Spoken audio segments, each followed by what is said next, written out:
Algo impensável nos dias atuais da Fórmula 1, cheios de regras e extravagâncias ao extremo, as classificações com mais gente que vaga no grid sempre fizeram parte, especialmente nos anos 70 e 80. Em 1977 não foi diferente.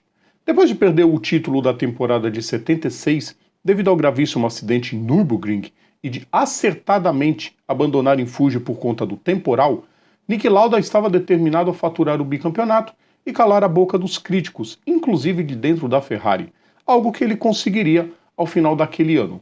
Ao chegar na Alemanha, o austríaco tinha 39 pontos, contra 32 de Mario Andretti e George Scheckter e 28 de Carlos Reutemann. Quinta-feira, 1º de agosto de 2024. E esta é mais uma Lembrança de Quinta.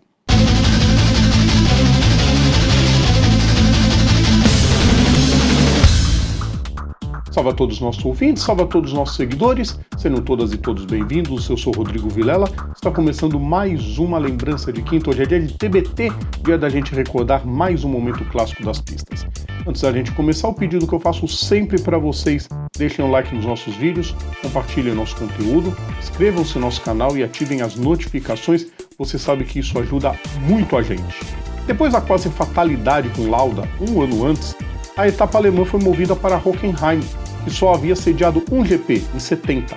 30 pilotos tentariam a sorte entre os 24 que estariam aptos para o grid ao invés dos 26 habituais. Um deles era Hans Heyer. Nascido em Mönchengladbach, no dia 16 de março de 1943, se apaixonou pela velocidade ainda na juventude, quando estudou mecânica na Daimler-Benz. Começou a correr no fim da década de 50 nos Países Baixos, já que ele não poderia começar a correr na Alemanha antes dos 16 anos. Assim sendo, foi campeão neerlandês de kart nas categorias 100 cilindradas, em 62, e 125 no ano seguinte, antes de voltar ao país onde nasceu. A partir de 65 começou a disputar as competições de kart na Alemanha e também na Europa. Nos anos que se seguiram, Heyer começou uma carreira sólida nas categorias de turismo. Pilotando o lendário Ford Escort RS 1600, conquistou o campeonato europeu de carros de turismo em 73. Depois, também a bordo de um Escort, foi bicampeão da DRM, que foi a antecessora do DTM, em 74 e 75, pilotando pela equipe Zakspeed, aliás, equipe pela qual ele se identificou por toda a sua carreira. Em 76, estreou nos monopostos e disputou 2 etapas da Fórmula 2 europeia em Hockenheim, sem brilho algum. Aí ele decidiu, mesmo com essa parca experiência em fórmulas, que iria tentar a sorte no GP local em 77, pela Fórmula 1. Heyer foi o escolhido de Gunter Schmid, dono da ATS, para um segundo carro na etapa germânica. A equipe estreava naquele ano com o chassis Penske e tinha Jean-Pierre Jarier como piloto principal do time, que tinha conseguido até mesmo o 6º lugar em Long Beach, logo na estreia da equipe. A tarefa não seria fácil, como eu disse, por questões de segurança, excepcionalmente, apenas 24 iriam para a corrida, ao invés dos habituais 26. Mas nem assim daria para Heyer, que ficou em 27º, ficando de fora da prova. Heyer era apenas o 3º reserva. Sim, antigamente os não classificados, os famosos DNQs, poderiam conseguir vaga no grid caso houvesse alguma desistência. E aí chegou o domingo. Hans era o 3º reserva, mas foi alçado a 1º da lista. Patrick Neve, da também estreante Williams, ocupava essa posição de honra, mas Frank Williams abriu mão de preparar o carro do belga para a prova. O segundo na lista era Emílio de Villota, que inscreveu uma McLaren particular em determinadas corridas daquele ano, só que o espanhol sofreu um problema de motor pouco antes da corrida. Heyer virou o 1º piloto reserva, mas ainda assim fora da corrida, só que ele decidiu por conta própria participar da prova. Lembrem-se, ele não conseguiu oficialmente a vaga. Antes da largada, ele inventou com a emissora de TV alemã para fazer uma volta com uma câmera on-board, exatamente antes da corrida, como uma espécie de atração para a transmissão. Assim foi feito e ele deu a volta normalmente, acenando seu ATS Penske número 35 para a torcida.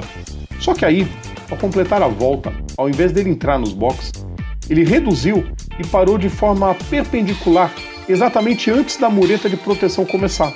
Ali ficou, entre seus mecânicos e alguns fiscais. O grid foi para a volta de apresentação e a largada seria dada somente com a tradicional bandeira alemã, já que um caminhão atingiu um dos postes que sustentava a estrutura que continha a luz de largada. Quando a corrida começou, Clay Regazzoni, da Ensign, atingiu Alan Jones, da Shadow, logo de cara. Enquanto os fiscais se distraíram para atender o ocorrido, Reyer, na maior cara de pau, saiu da sua estratégica posição no pit lane e foi para a pista. Assim, sem cerimônia alguma, começou a correr junto aos outros 22 pilotos que seguiam na corrida. Ninguém se atentou nele. Parece loucura imaginar isso em meio à era da tecnologia avançada, cheia de regras, mas foi o que aconteceu. Por 9 voltas, Reyer chegou a ocupar até mesmo a 13ª colocação, disputando posições com Ian Scheckter, da Marsh, com Brett Lunger, da BS, e até mesmo com gente do nome de Riccardo Patrese, da Shadow, Hector Rebaque, da Hesketh, e a dupla da Tyrrell, Patrick Depailler e Ronnie Peterson. O câmbio quebrado o fez abandonar a corrida e só aí é que os fiscais perceberam que Hans havia corrido sem autorização, aplicando nele uma desclassificação. Reyer é o único detentor de uma marca que nunca mais vai se repetir. Ele possui na mesma corrida uma não classificação para o grid, o DNQ, um abandono, o DNF, e uma desclassificação, o DSQ. A prova foi vencida por Niki Lauda, que encaminhava muito bem o seu bicampeonato com 2 provas de antecedência, saindo da Ferrari antes mesmo do campeonato acabar. George Scheckter e Hans Joachim Stuck completaram o pódio. Já Reyer nunca mais teve outra chance na categoria e criou, para o público em geral, uma imagem bastante negativa, mas seguiu sua carreira no turismo e no endurance com sucesso, ganhando de novo o campeonato alemão e vencendo por 3 vezes consecutivas, entre 82 e 84, as 24 horas de Spa, quando a lendária corrida belga era parte do Campeonato Europeu de Turismo e também do recém-criado WTCC.